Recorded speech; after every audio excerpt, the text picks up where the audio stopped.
இங்கு கூடியிருக்கும் அத்தை, மாமா, தாத்தா, பாட்டி மற்றும் குட்டி சுட்டீஸ் அனைவருக்கும் காலை வணக்கம். உங்கள் நேரத்தை எங்களுக்காக செலவு செய்தமைக்கு நன்றி. என்னுடைய நண்பர்கள் உங்களுக்காக புகழ்பெற்ற ஒரு காப்பியத்தையே படைக்க உள்ளனர். உங்களுடைய ஆதரவை அளித்து நாடகத்தை கண்டு மகிழுங்கள்.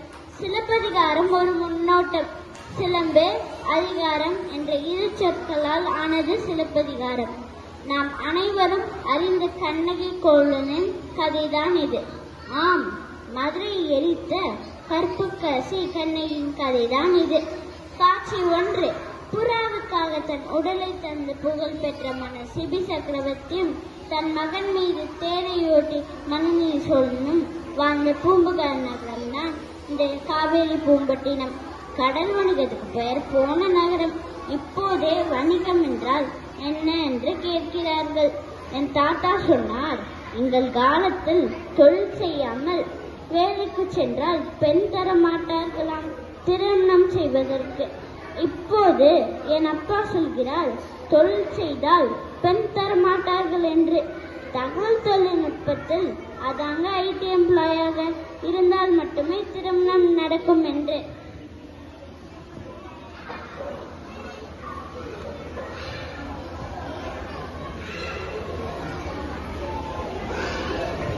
இப்போது புரிகிறது பல பேருக்கு ஏன் இன்னும் திருமணமாகவில்லை என்று. இன்னும் எங்கள் காலத்தில் உன்னிடம் ரோபோ இல்லை என்று திருமணமாகாமல் கூட இருக்கலாம்.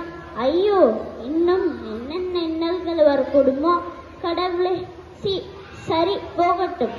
இப்போது பூம்புகார் நகரத்தின் பெரும் வணிகர்களின் கம்பீரமான அறிமுகம்.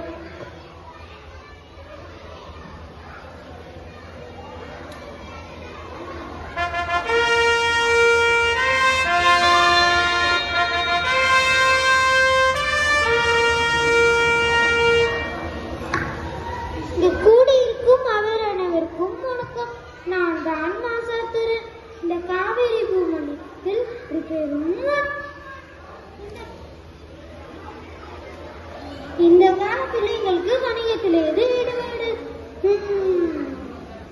யார் அங்கே? சொல்லுங்கள் மன்னா. சொல்லுங்கள். உத்தரவு மன்னா.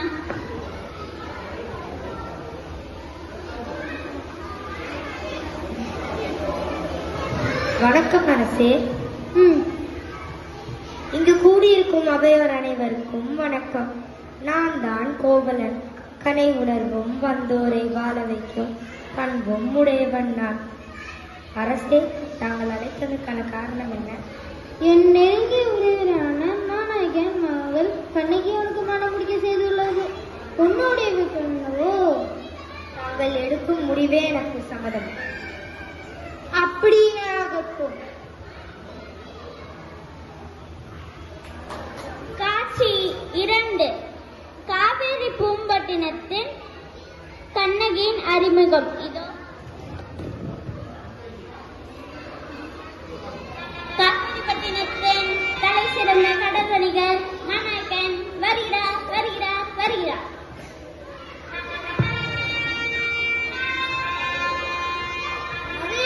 கூடியிருக்கும் அவையோர் அனைவருக்கும் வணக்கம். நான் தான் மாநாயகன். நானும் இந்த காவேரி பூம்பட்டினத்தில் ஒரு பெரும் வணிகன். நான் இங்கே வந்ததற்கு காரணம் என் மகளை அறிமுகம் செய்யதான். என் மகள்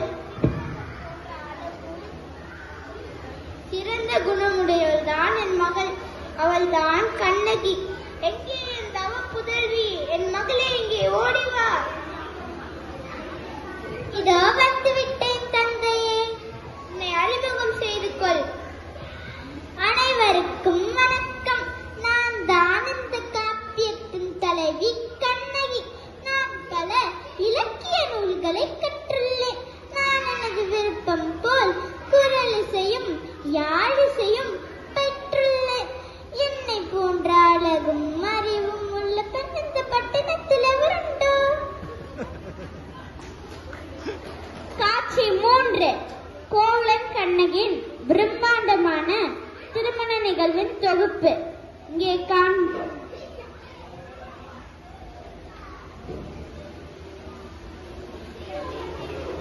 காண்போம். வணிகர்கள் வழக்கப்படி வணிக மகள் திருக்குறள். அனைவருக்கும் வணக்கம். நான் தான் இந்த காப்பியத்தின் தலைவி கண்ணகி. நான் பல இலக்கிய நூல்களை கற்றுள்ளேன். நான் எனது விருப்பம் போல் குரலிசையும் யாழிசையும் பெற்றுள்ளேன். என்னை போன்ற அழகும் அறிவும் உள்ள பெண் இந்த பட்டணத்தில் எவருண்டோ? காட்சி 3. கோவலன் கண்ணகியின் பிரம்மாண்டமான திருமண நிகழ்வின் தொகுப்பு. இங்கே காண்போம்.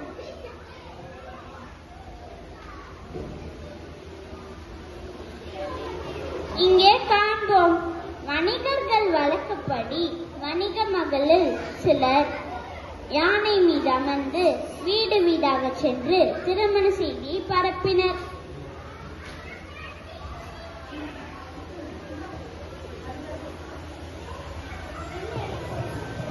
முரசு வாத்தியம் முழங்க, மத்தளம் அதிர, இசை கருவிகள் ஒலிக்க, மணப்பந்தல் அழகாக அலங்கரிக்கப்பட்டு முத்துப்பந்தலில் இருவரின் திருமணம் சிறப்பாக நடைபெற்றது.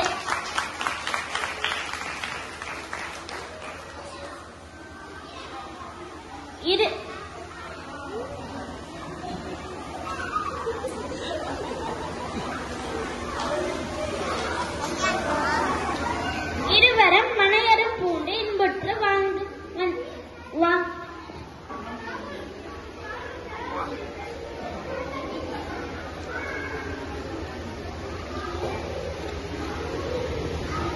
திருமணம் முடிந்த சில காலங்களிலே கோவலன் கண்ணகியை விட்டு பிரிந்து கலைகளின் மீதுள்ள ஆர்வத்தால் தனது நாட்டத்தை வேறு திசையில் செலுத்தி கண்ணகியை மறந்து வாழ்ந்து வந்தான். அதுவரை கண்ணகி கோவலனை நினைத்து வருத்தி உடல் மெலித்து காணப்பெற்றாள். காட்சி 4. கண்ணகியின் அரண்மனையில் கோவலனுக்கும் கண்ணகிக்கும் நடக்கும் காட்சி இதோ இங்கே.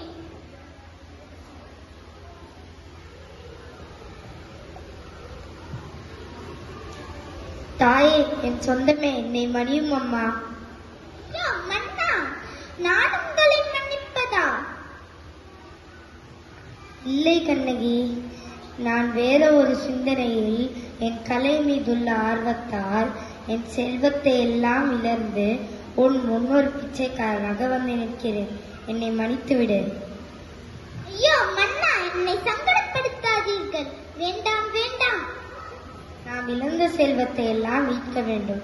அதற்கு நீ என்னோடு மதுரைக்கு வர வேண்டும். வருவாயா? நான் உங்களுக்கு உதவி செய்கிறேன். நன்றி. காட்சி 5. தான் இழந்த செல்வத்தை ஈட்டெண்ணி இரவோடு இரவாக கண்ணகியை அழைத்துக் கொண்டு மதுரைக்கு புறப்பட்டார். இவர்களை கவுந்தியடிகள் என்ற துறவி தன்னுடன் கூட்டிச் சென்றார். பல இன்னல்களுக்கு பிறகு மதுரையை சென்றடைந்தனர். பின் மதுரையில் உள்ள ஆயர்குல பெண்மணியான மாதரியிடம் அழைத்து சென்றார். அந்த காட்சியை இங்கே காண்போம்.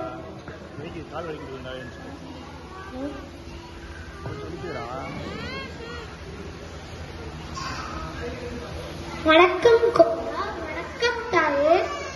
வணக்கம் துறவியாரே. தாங்கள் இருவரும் மதுரைக்கு செல்வதாக கேள்விப்பட்டேன். மாதிரி மூதாட்டியிடம் உங்களை கூட்டிச் செல்கிறேன். வாருங்கள் என்னிடம். வணக்கம் தாயே. வணக்கம் பாட்டி. வாருங்கள்.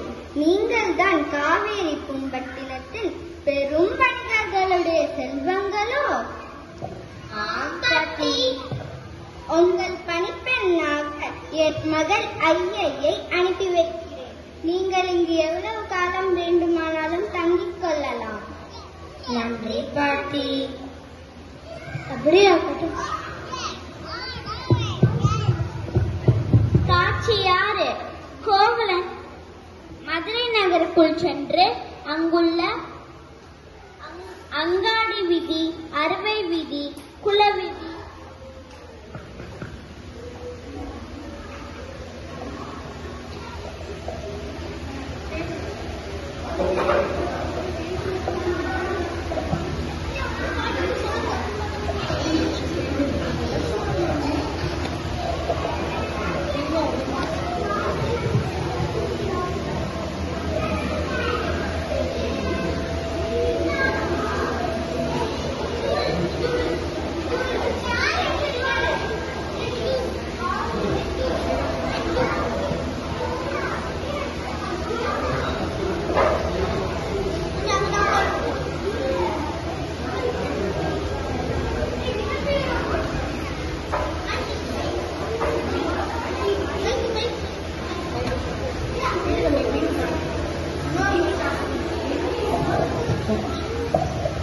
காட்சி 6.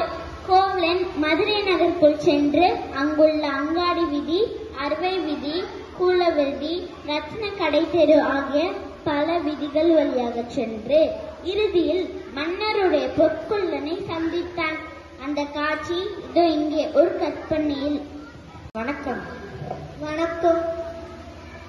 நான் தான் கோவலன். இது என் மனைவியின் கால் சிலம்பு. இது எனக்கு விட்டுத்தர முடியுமா? இதை நான் எப்படி நம்புவது? என்னை நம்புங்கள். நான் காவேரி பூம்பட்டினத்தில் இருந்து வருகிறேன். இது என் குடும்ப சூழ்நிலைக்காக நான் விட்டுத்தர முடியுமா என்று கேட்கிறேன். இவரை பற்ற ஏன் போல் தெரிகிறது. நம்ம மேல் அரசை விட கால் சிலம்பை திருடிவிட்டோம். இவனை அந்த காரணத்தால் மாட்டி விடலாமே. சரி, வாருங்கள் என்னோடு. நான் அரசனிடம் சென்று இதை விட்டு தருகிறேன்.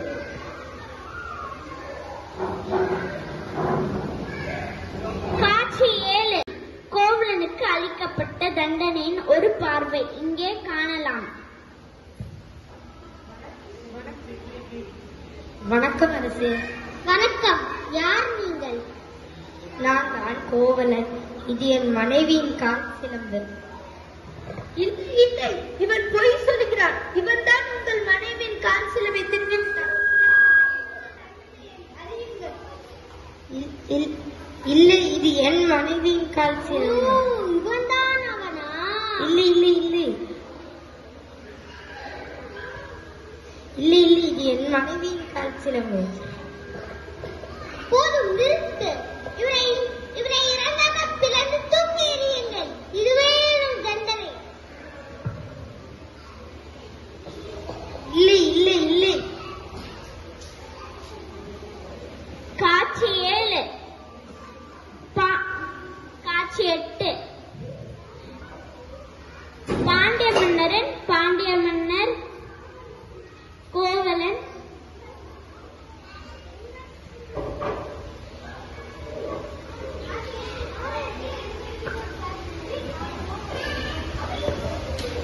நீங்கள் ஆவலோடு எதிர்பார்த்து கொண்டிருக்கும் காட்சிதான் இது. கண்ணகி வலம்புரைத்த கதை, சிலப்பதிகாரத்துக்கே உயிரூட்டும் காட்சி இதோ உங்களுக்காக. ஆரவாரத்துடன் கண்டு மகிழுங்கள்.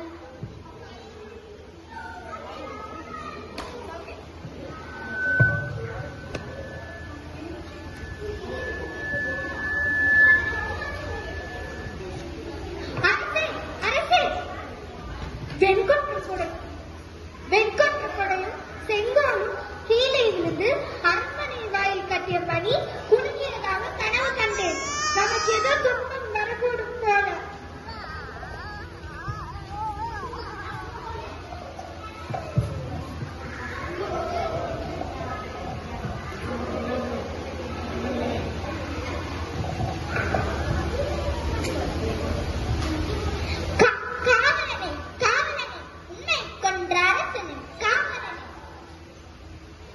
நில், யாரம்மா நீ?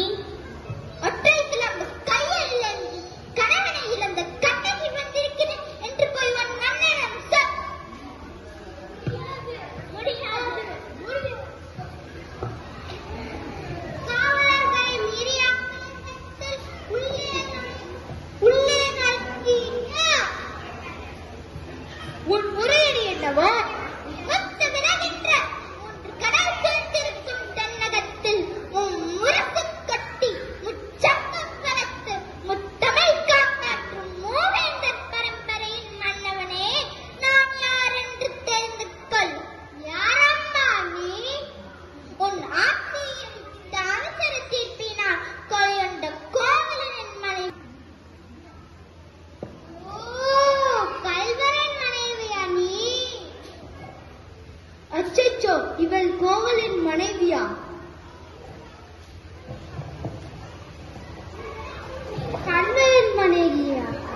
ஆங்கிலத்தில் அறிவு கண்ணை மூடிவிடாதே கண்ணகி.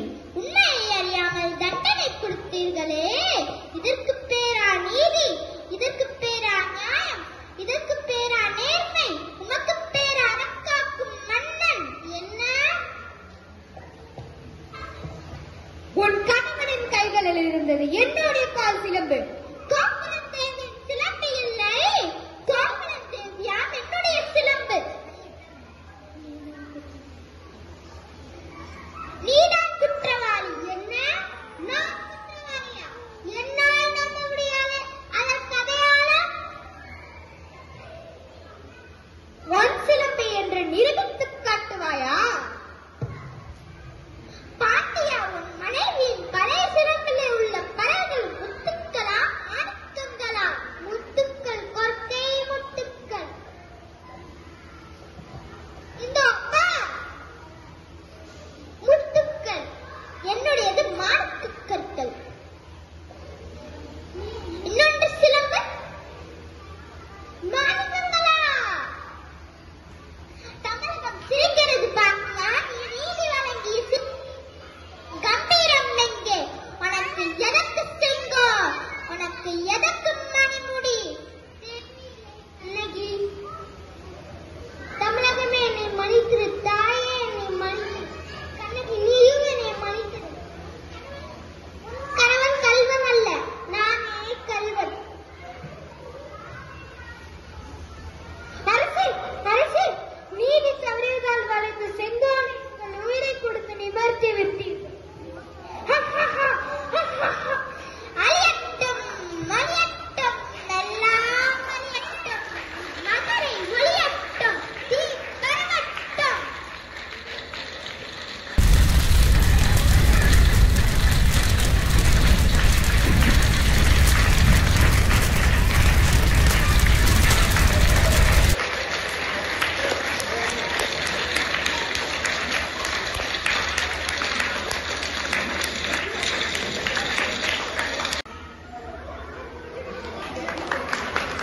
மேலும் இங்கு நடித்த என் நண்பர்களை உங்கள் முன் இதிலிருந்து நாங்கள் தெரிந்து கொண்ட 3 உண்மைகள். ஆட்சி செய்வதில் தவறு செய்பவர்களை அறம் தண்டிக்கும், செய்த குற்றம் விடாது, பின்தொடரும், கற்புடைய பெண்களை உயர்ந்தவர்களை என்று போற்றுவார்கள். இதுவே நாங்கள் தெரிந்து கொண்டவை. ஆகவே நீங்கள் உங்கள் வாக்குகளை மறவாமல் போடுவீர்கள் என்று நம்புகிறோம். இல்லை என்றால் உங்களையும் மரம் தண்டிக்கும். மறந்து விடாதீர்கள். நல்ல ஆட்சி அமையட்டும், எங்களின் புகழ் பரவட்டும். மேலும் இங்கு நடித்த என் நண்பர்களை உங்கள் முன் அறிமுகம் செய்ய விரும்புகிறேன். கண்ணகியாக இளம்பிறை, கோவலனாக மிதுல்,